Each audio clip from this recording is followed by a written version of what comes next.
may be seated. For 12 years, I suffered. For 12 years, I was a pariah. For 12 years, children ran in fear from me, and the women of the village pointed at me and whispered to each other their condemnation. Do you know what it is like to live for 12 years without the touch of a friend, without hearing a single kind word spoken? Well, I will tell you this. It was not living. My name is Nava. Nava means beautiful. My mother, she would wake me every morning with a kiss on the cheek and the words, "Good morning, my beautiful one." And like every little girl, I dreamed of being called beautiful by a special young man someday. We would raise a family of our own, and someday I would have a chance to call my own daughter beautiful. But that all came to a brutal end when the bleeding started. At first, I didn't think anything of it. My mother and all her sisters told me that it was just a part of the changes of becoming a woman, and that in a few days it would stop. But it didn't stop. With each new day, my horror grew as I awoke to the continued hemorrhaging. I tried to hide it, but the flow was too great, and my clothes would always betray my condition. From home remedies to the best of healers, my mother and my father tried everything to get the bleeding to cease. They lovingly applied each treatment to me, and though some were more painful and some were absolutely humiliating, I endured each with the hope that one day, just one day, it would stop the flow. But with each day, the bleeding returned and my hope diminished.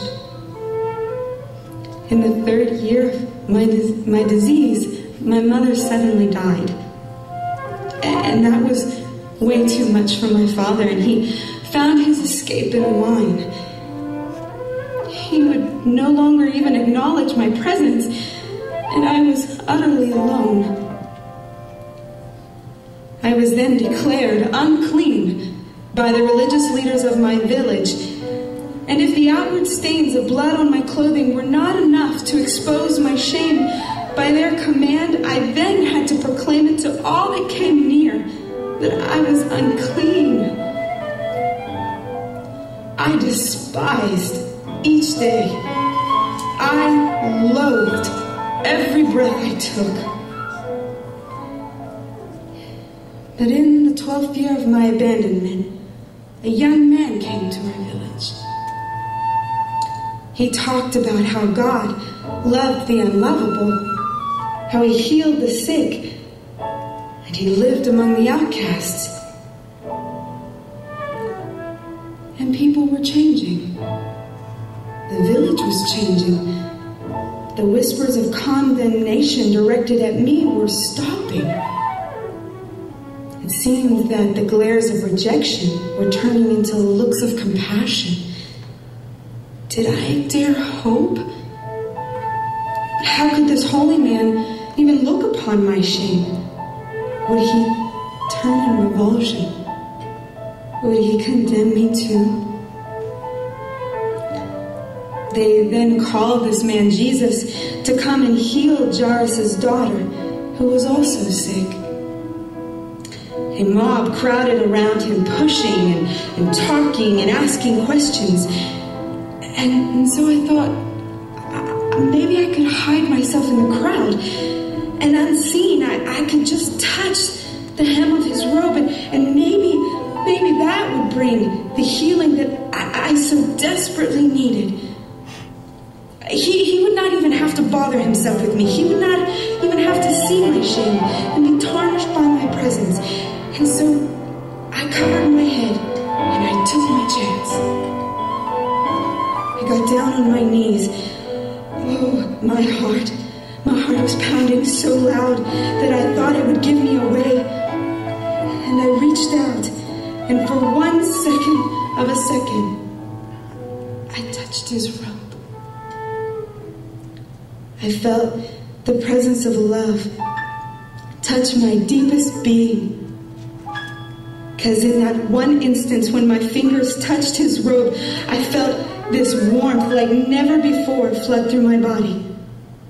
I knew in that very moment, whether I was healed or not, that I would never be alone again. It was like touching the very essence of love. Never, oh never, had I felt so embraced, so accepted, so cherished. Then he turned and my heart stopped. He knew. How? I will never know how he knew. But I was exposed before him and all of those in my village. Would he reject me too? Would he condemn me and abandon me to the darkness that had become my life? Who touched me? He asked, as he looked into the depth of my being. I started to stand, but my knees buckled, and my whole body trembled uncontrollably as I fell before him. It was me. I touched your robe. I just wanted to be whole again, please. And with those words, tears flowed down my face. I thought once again that I would be cast away. And then Jesus did the most unexpected thing. He took my face with his strong hands and he raised me up. The blood was gone. The bleeding had finally stopped. And he said these words that I will never forget. Daughter, you took a great risk of faith, and now you're healed and whole. Live well, live blessed, be healed of your disease.